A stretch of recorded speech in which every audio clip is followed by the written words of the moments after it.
எப்பயுமே இந்த மாதிரி ஒரு ஃபண்ட்ல முதலீடு பண்ணா இந்த மாதிரி ஒரு தோய்வான நிலையில இருந்து நம்ம முதலீடு பண்ணா பெஸ்ட். ஏன்னா இந்த ஃபண்டோட நீங்க இதெல்லாம் மட்டமா ரிட்டர்ன் கொடுத்துருக்கானா அப்படின்னா இல்ல, பழைய ட்ராக் ரெக்கார்ட் எடுத்து பார்க்கணும்னு வச்சுக்கோங்க. இப்ப நீங்க பாத்தீங்கன்னா 5 வருஷத்துக்கு முன்னாடி இந்துஸ்தான் லீவர் எங்க இருந்தது, ஜொமேட்டோ எங்க இருந்தது, இன்னைக்கு இந்துஸ்தான் லீவர்ல எங்க இருக்கு, ஜொமேட்டோ எங்க இருக்கு. நீங்க கன்சம்ஷன் ஃபண்ட் வாங்க போறீங்க, உங்களோட ரிஸ்க் ப்ரொஃபைல் ஜாஸ்தி அப்படின்னு வச்சுக்கோங்க. நீங்க இப்ப மிட் அண்ட் ஸ்மால் கேப் பார்க்கலாம். எப்பயுமே தீமேட்டிக் ஃபண்ட் வாங்க போறவங்க யாரா இருக்கணும்னா அதிக ரிஸ்க் எடுக்கிறவங்க தான் இந்த இடத்துக்கு வரணும். குறைவான ரிஸ்க் எடுக்கிறோம் இங்க வரவே கூடாது.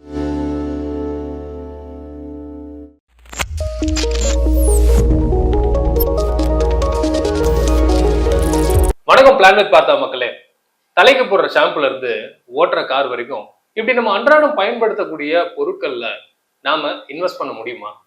அதுக்கு ஏதாவது ஃபண்ட் இருக்கா அப்படின்றத இன்னைக்கு சார் கிட்ட பேசி தெரிஞ்சுக்கலாம். வணக்கம் சார். வணக்கம் மோகன், வாங்க. இப்ப நம்ம ஒரு நாளைக்கு 10 பிராண்ட் வரோம், 10 பேர் ப்ரொமோட் பண்றோம். எல்லா பங்கையுமே நம்மளால வாங்க முடியுமா? ஒரு பங்கோட விலை 1000 ரூபாய் இருக்கும், 2000 ரூபாய், 5000 ரூபாய் இருக்கும். இன்னைக்கு நம்ம ஒரு கையில இருக்கிறது இன்னைக்கு பார்த்தோம், யார் யார் வந்து கிரிக்கெட் மேட்ச்ல பிராண்ட் பேசுறான், ரெகுலர் நம்ம 2 ஹவர் படம் ஓடுது, அதுக்குள்ள யார் யார் பிராண்ட் பேசுறாங்க எல்லாத்தையும் செலக்ட் பண்ணி நம்ம ஸ்டாக்ல இருக்கணும். நம்மகிட்ட பணமே இருக்காது. இதெல்லாம் வாங்குறதுக்கு தான் ஒரு ஃபண்ட் இருக்குன்னா அது கன்சம்ஷன் ஃபண்ட் பேரு. கன்சம்ஷன் அன்றாட நம்ம உபயோகப்படுறோம், விருப்பப்பட்டு வாங்குற பொருட்கள், இதை பேஸ் பண்ணி இருக்கிற பங்குகள்ல முதலீடு பண்றதுதான் கன்சம்ஷன் ஃபண்ட். இப்ப விருப்பப்பட்ட வாங்குற பொருட்கள் நான் சாப்பிடுற பொருளும் இருக்கும், நான் பயன்படுத்துற பொருளும் இருக்கும், எல்லாமே இருக்கும். அதுல நீங்க ஒரு டிவி வாங்குறீங்க, அதுவும் இருக்கும். கார் வாங்குறீங்க, காரும் இருக்கும். 2 வீலர் இருக்கும், டூத் பேஸ்ட் இருக்கும், mobile phone, internet mobile connectivity கொடுக்குற பாரதில ஜியோ இருப்பானுங்க. டெய்லி வாங்குற ஜொமேட்டோ அது உள்ள இருக்கும். எல்லாமே அது உள்ள கன்சம்ஷன் தான். நம்ம என்னென்னலாம் கன்சியூம் பண்ணிப்போமோ அதெல்லாம் அது. மருந்து பொருட்கள் சார், மருந்து பொருட்கள் கன்சம்ஷன்ல வராது. தனியா ஃபார்மான் நம்ம வந்து செக்மெண்ட் பண்ணிட்டாங்க. அது ஃபார்மான் செக்மெண்ட் பண்ணிட்டாங்க. ஓகே, சிம்பிளா ஒருத்த பேங்க் அக்கவுண்ட் ஸ்டேட்மெண்ட் எடுத்து டெபிட் சைடுல எங்கெல்லாம் யூபிஐ பண்ணிருக்கான்னு பார்த்தாலே அதோடைய ஒரு மிரேஜ் தான் வந்து இந்த consumption fund. So consumption fund தான் இருக்கு. இப்போ நீங்க தொடர்ந்து பாத்தீங்கன்னா கன்சம்ஷன் ஃபண்ட் அப்பப்போ நியூ ஃபண்ட் ஆஃபர் அப்படின்ற புது ஃபண்ட்ஸ் அப்பப்போ லான்ச் பண்ணிட்டே இருக்காங்க. பழைய ஃபண்டும் கொஞ்சம் எக்ஸிஸ்ட் ஆயிருக்கு. ஆனா இப்போ என்னன்னா இந்த கன்சம்ஷன் ஃபண்ட் கடந்த ஒரு வருஷமா தோய்வான நிலையில இருக்கு. அவங்க பெரிய ரிட்டர்ன்ஸே கொடுக்கல. அதுல ஒரு பெஸ்ட் ஃபண்டே வந்து 6.5% தான் கொடுத்துருக்கான். இது என்ன காரணமா இருக்கலாம் சார்? ஸோ இது என்ன காரணமாகுதுன்னா கன்சம்ஷன் தீமுக்குள்ளதான் பின்னாடி போகணும். திடீர்னு கன்சம்ஷன் பெண்டிங் பேட்டர்ன் குறைஞ்சிச்சு. திடீர்னு ஒரு 2 வீலர் வாங்குறவங்களோ 4 வீலர் வாங்குறவங்களோ குறைச்சிட்டாங்க. ஜொமேட்டோ ஸ்விக்கில யூஸ் பண்றாங்க. பட் ஆனா ஓவரால் அந்த இண்டஸ்ட்ரியோட தாக்கம் வந்துருச்சு. அது மாதிரி நிறைய இடத்துல slow down, economy slow down, purchase power குறைஞ்சது அப்படின்னா பர்ச்சேஸ் பவர் குறையல, கன்சம்ஷன் ஸ்லோ டவுன் குறையறதுக்கு நிறைய ரீசன் இருக்கலாம். வேலையை போற மாதிரி பயமா இருக்கலாம், அவனோட விருப்பம் வேற எங்கேயா டைவர்ட் ஆயிட்டு இருக்கலாம். இந்த மாதிரி இருக்கிறதுனால இந்த ஃபண்ட்ஸ் வந்து கொஞ்சம் அண்டர் பர்ஃபார்ம் பண்ணுது. எப்பயுமே இந்த மாதிரி ஒரு ஃபண்ட்ல முதலீடு பண்ணா இந்த மாதிரி ஒரு தோய்வான நிலையில இருந்து நம்ம முதலீடு பண்ணா பெஸ்ட். ஏன்னா இந்த ஃபண்டோட நீங்க இதெல்லாம் மட்டமா ரிட்டர்ன் கொடுத்துருக்கானா அப்படின்னா இல்ல, பழைய ட்ராக் ரெக்கார்ட் எடுத்து பார்க்கணும்னு வச்சுக்கோங்க. 5 இயர் ரிட்டர்ன் எடுத்து பாத்தீங்கன்னா ஆவரேஜா அந்த இவங்க எல்லாம் பாட்டம்ல இருக்கிற ஒஸ்ட் பர்ஃபார்மர் வந்து எஸ் கிவன் வந்து 17.5% ஒஸ்ட் பர்ஃபார்மர் கொடுத்துருக்காங்க. பெஸ்ட் ஃபண்டு 26.79% ரிட்டர்ன் கொடுத்துருக்காங்க. இந்தியாவில வந்து ஏர்னிங்ஸ் ரொம்ப இன்க்ரீஸ் ஆகுது. இந்தியாவில மக்கள் விலையுறந்த பொருட்களை உபயோகப்படுத்த ஆரம்பிச்சிட்டாங்க, அன்றாட வாழ்க்கை தரத்தையே உயர்த்துறாங்க. இந்த மாதிரி எல்லாம் பண்ணும்போது அது ரிலேட்டட் ப்ராடக்ட் எல்லாம் வாங்குவாங்க. அது வாங்கினா அந்த ப்ராடக்ட் எல்லாம் சேர்ந்து இன்வெஸ்ட் பண்ற கன்சம்ஷன் ஃபண்டு. இப்போ கன்சம்ஷன் ஃபண்ட் மேல போறதுக்கு இப்போ மார்க்கெட் ஏறி இருக்கு, வேல்யூவேஷன் ஆகின்றாங்க. இப்போ நான் போய் என்னால மிட் கேப் வாங்கலாம் யோசிக்க வேண்டியதா இருக்கு, ஏன்னா வேல்யூவேஷன்ஸ் ஆகி அப்படின்றாங்க. ஸ்மால் கேப் வாங்க போனா ஆல்ரெடி 25 மல்டிபிள்ஸ்ல வந்து அங்க இருக்குது அப்படின்னா 25% வளர்ந்தும் அப்படின்ற நம்பிக்கையில அந்த ஸ்டாக்கை வாங்குறேன். அடுத்த வருஷம் 25% அந்த பங்கு வளரலன்னா எனக்கு நஷ்டத்தை உருவாகிடும்.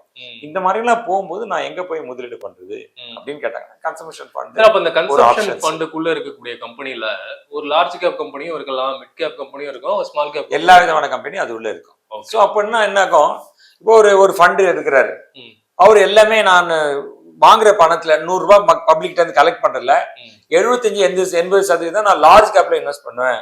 அந்த பிசினஸ்ல இருக்கிற top people, top 100 companies large கேப்னு சொல்றோம், அதுக்குள்ள இன்வெஸ்ட் பண்ணுவேன். ஸ்மால் மிட் கேப்ல கொஞ்சமா இன்வெஸ்ட் பண்ணணும் அவர் சொல்றாரு. இன்னொரு கம்பெனி சொல்றாங்க, சார் லார்ஜ் கேப் கம்பெனியோட வளர்ச்சிகள் இன்னைக்கு குறைஞ்சு போயிடும். உதாரணத்துக்கு சும்மா சொன்னாங்கன்னா இந்துஸ்தான் லீவர் பெரிய கம்பெனி, அதோட குரோத் கம்மியா இருக்கும். அதோட சின்ன கம்பெனி நான் வாங்க போனா பயங்கரமா இருக்கும். இப்ப நீங்க பாத்தீங்கன்னா 5 வருஷத்துக்கு முன்னாடி இந்துஸ்தான் லீவர் எங்க இருந்தது, ஜொமேட்டோ எங்க இருந்தது, இன்னைக்கு இந்துஸ்தான் லீவ்ல எங்க இருக்கு, ஜொமேட்டோ எங்க இருக்கு? இயர் ஆன் இயர் growthல Zomato எங்க வந்துட்டாங்க. கொஞ்சம் வருஷம் கழிச்சு ஜொமேட்டோ வந்து இந்துஸ்தான் லீவர் ஓவர்டேக் பண்ணி போயிடுவாங்க. அப்போ நான் எதுக்கு போய் பெரிய கம்பெனில இன்வெஸ்ட் பண்ண, சின்ன கம்பெனி growth இருக்கு, நான் அங்க போய் முதலீடு பண்றேன் அப்படின்றாங்க. சோ இப்படிதான் அந்த சூழ்நிலைக்கு வந்து இப்போ ஒரு கார் மேனுஃபேக்சர் பண்றாரு, அவர் லாபம் பண்றதுக்கு பதிலா காருக்கு தேவையான உதிரி பாகங்கள் ஒரிஜினல் எக்யூப்மெண்ட் சொல்லுவாங்க, உதிரி பாகங்கள் பண்ற நிறைய பணம் சம்பாதிக்கிறாங்க. ஏன்னு கேட்டா மாருதி கார் வித்தா இவ்வளவு லாபம், நான் மாருதிக்கும் சப்ளை பண்ணுவேன், மகேந்திரங்க சப்ளை பண்ணுவேன், டாடாக்கும் சப்ளை பண்ணுவேன், ஹுண்டாய்க்கும் சப்ளை பண்ணுவேன். எனக்கு நீங்க ஒரு கஸ்டமர் பாக்குற இடத்துல எனக்கு அதே இடத்துல 4 கஸ்டமர் எனக்கு கிடைச்சிதான். 4 வித்தாலும் விக்கலனாலும் எனக்கு காசு வந்துடும். காசு வந்துடும். சோ இப்போ என்ன பண்றாங்க, வர புது கம்பெனில நாங்க வந்து மிட் அண்ட் ஸ்மால் கேப்ல கான்சென்ட்ரேட் பண்றோம், அந்த மாதிரி வளர்ற கம்பெனிகளை நாங்க இன்வெஸ்ட் பண்றோம், முதல்ல இருக்க மாதிரி லார்ஜ் கேப்ல நாங்க முதலீடு பண்ணல அப்படின்னு சொல்றாங்க.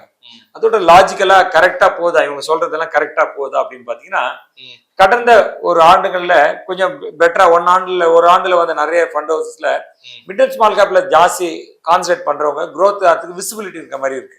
ஏன்னா அந்த ஃபண்ட் ஹவுஸ் அதே பேசுறாங்க, எங்களுக்கு வந்து மிட் அண்ட் ஸ்மால் கேப்ல இருக்கிற கன்சர்வேஷன் ஃபண்ட்ஸ் நாங்க பெட்டரா ப்ரிஃபர் பண்றோம், ஏன்னா அது growth நிறைய இருக்கு, வளர்ச்சிக்கு நிறைய பாசிபிலிட்டிஸ் இருக்கு, இப்ப பப்ளிக்கே வந்து எதுல நிறைய வளர்ச்சி இருக்கோ அங்கதான் முதலீடு பண்ணணும்னு நினைக்கிறாங்க, அப்ப நாங்க இது மாதிரி ஃபண்டை லான்ச் பண்ணா பப்ளிக் அதை வாங்குறதுக்கு சான்ஸ் இருக்கு, வாங்கினா அவங்க ரிட்டர்ன்ஸ் வர்றதுக்கு சான்ஸ் இருக்கு. இந்த லாஜிக்குள்ள அவங்க வந்துட்டாங்க. அப்போ நான் கன்சம்ஷன் ஃபண்ட் வாங்கணும் அப்படின்னா நான் எப்படி போய் வாங்குறது? அப்போ நீங்க அந்த கன்சம்ஷன் ஃபண்ட் போய் பாத்தீங்கன்னா, நீங்க எல்லாமே லார்ஜ் கேப்ல இன்வெஸ்ட் பண்ணாலும் ஸ்மால் கேப்ல இன்வெஸ்ட் பண்ணுங்க. இப்ப பாக்கலாம், ஒரு ஃபண்ட் எடுத்துக்கலாம், சின்ன எக்ஸாம்பிள், யூடிஐ கன்சம்ஷன் ஃபண்ட்னு ஒரு ஃபண்ட் இருக்கு. அந்த ஃபண்ட் வந்து லார்ஜ் கேப்ல 76% இன்வெஸ்ட் பண்ணிருக்கான்.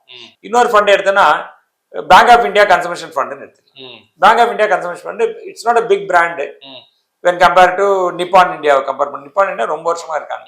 ஸோ இந்த ரெண்டு ஃபண்டோட எக்ஸாம்பிள் எடுத்து பாத்தீங்கன்னா, இவன் வந்து எடுத்து பாத்தீங்கன்னா இப்ப புது ஃபண்ட் இவன் bank of India conservation fund, இவனோட என்ன பண்ணிருக்கானா மிட் கேப்ல 22%, ஸ்மால் கேப்ல 30%, 50% மிட் அண்ட் ஸ்மால் கேப்ல இன்வெஸ்ட் பண்ணிருக்கான். அதே யூடிஐ மிட் கேப்ல யூடிஐ கன்சர்வேஷன் ஃபண்ட் பாத்தீங்கன்னா மொத்தமா சேர்த்து மிட் அண்ட் ஸ்மால் கேப் சேர்த்து 20% தான் கொடுத்துருக்கான். ஓகே. சோ இதோட இன்னொரு ஆல்டர்னேட் ஃபண்ட் பஜாஜ் ஃபின்சர்வ் இப்ப ரீசன்ட்டா ரிட்டர்ன்ஸ் எப்படி சார் இருக்கு அப்ப அந்த பேங்க் ஆஃப் இந்தியா? இப்போ நம்ம பார்க்கலாம் யார் டாப் பர்ஃபார்மர், அவன் எதுல ஜாஸ்தி இன்வெஸ்ட் பண்ணி. இப்போ 1 இயர்ல பாத்தீங்கன்னா டாப் பர்ஃபார்மர் 6.58% தான் ஜாஸ்தி இருக்கு. அது வந்து HSBC கன்சம்ஷன் ஃபண்ட். இவல பாத்தீங்கன்னா 40% small cap, 15% mid cap, 55% invest பண்ண. அவனோட அவுட்புட் 8.5, ஸ்மால் எக்ஸ்போஷர் அதிகம் எடுத்துட்டாரு. அதிகமா இருக்கு. இப்ப 2 வருஷத்துல எடுத்து பாத்தீங்கன்னா ஹையஸ்ட் ரிட்டர்ன் கொடுத்தது 19.7% டாடா இந்தியா கன்சூமர் ஃபண்ட் கொடுத்திருக்கான். இவனோட போர்ட்ஃபோலியோ எடுத்து பாத்தீங்கன்னா 50% mid and small cap. Large cap பேஸ்ல வச்சிருக்கிறவங்க கொஞ்சம் கம்மியா போயிட்டான். இப்போ அது மாதிரி அப்போ நீங்க கன்சம்ஷன் ஃபண்ட் வாங்க போறீங்க, உங்களோட ரிஸ்க் ப்ரொஃபைல் ஜாஸ்தி அப்படின்னு வச்சுக்கோங்க, நீங்க இப்ப மிட் அண்ட் ஸ்மால் கேப் பார்க்கலாம். எப்பயுமே தீமேட்டிக் ஃபண்ட் வாங்க போறவங்க யாரா இருக்கணும்னா அதிக ரிஸ்க் எடுக்கிறவங்க தான் இந்த இடத்துக்கு வரணும். குறைவான ரிஸ்க் எடுக்கிறோம் இங்க வரவே கூடாது தீமேட்டிக்ல. ஏன்னா ஒரு தீம் ஒர்க் பண்ண இந்த வருஷம் பாத்தீங்கன்னா ஃபுல்லா 1 இயருக்கு ரிட்டர்ன் 1%, 2% இருந்துன்னு வச்சுக்கோங்க, நீங்க என்ன நினைப்பீங்க, இது பேங்க் டெபாசிட்ல போட்டிருப்பேனப்பா அப்படின்னு இருப்பாங்க. இப்போ குவாண்ட் வந்து கன்சர்வேஷன் ஃபண்ட்ல நிறைய ஸ்ட்ராட்டஜி யூஸ் பண்ணாங்க. அந்த குவாண்டோட எல்லா ஃபண்டுக்குமே அந்த லாஸ்ட் 6 months சரியா ஒர்க் அவுட் ஆக மாட்டேங்குது. 1 இயராவே தே ஆர் புவர். அந்த லாஸ்ட் 6 months சரியா ஒர்க் அவுட் ஆகிறதுனால நிறைய இறங்கிட்டாங்க. அவங்க ஐடியா வேற ஒரு ஐடியா இருந்தாங்க, இம்ப்ளிமெண்டேஷன்ல கேப் விட்டுட்டாங்க, அதனால அடிமாண்டா. அப்போ அந்த ஃபண்ட் நல்ல லீடிங்ல போன குவாண்ட் ஃபண்டு இன்னைக்கு வந்து கிட்டத்தட்ட 11.65% டவுன்ல இருக்கான். இப்போ நீங்க ஒரு தீமேட்டிக் ஃபண்ட் வாங்கி 12% நஷ்டத்துல இருந்தா என்ன பிரச்சனை ஆவீங்க? நான் சும்மாவே காசு வச்சிருந்தேன், சும்மா வச்சிருக்கேன். ஸோ அதனால ஃபர்ஸ்ட் தீமேட்டிக் ரிஸ்க் ஃப்ரீ ரேட்டை கூட தாண்டல அப்புறம் அப்படின்னு நினைப்பீங்க. அப்ப தீமேட்டிக் ஃபண்ட் செக்டார் ஃபண்ட்ல யாரு முதலீடு பண்ணணும்னு முதல்ல டிசைட் பண்ணீங்கன்னா அதிக அளவுல ரிஸ்க் எடுக்கிற மக்கள் தான் இங்க உள்ள வரணும். ரெண்டாவது என்னோட போர்ட்போலியோல அது ஒரு 5% தான் இருக்கணும். அப்படின்னா 100 ரூபாய் முதலீடு பண்ணா ஒரு 5 ரூபாய்க்கு தான் இந்த மாதிரி தீமேட்டிக் ஃபண்ட்ஸ் எல்லாம் உள்ள வரணும். இன்னொரு ப்ராப்ளம் என்ன, தீமேட்டிக் ஃபண்ட்ல எப்ப உள்ள போறது அப்படின்றது தெரிஞ்சு வச்சுக்கணும்.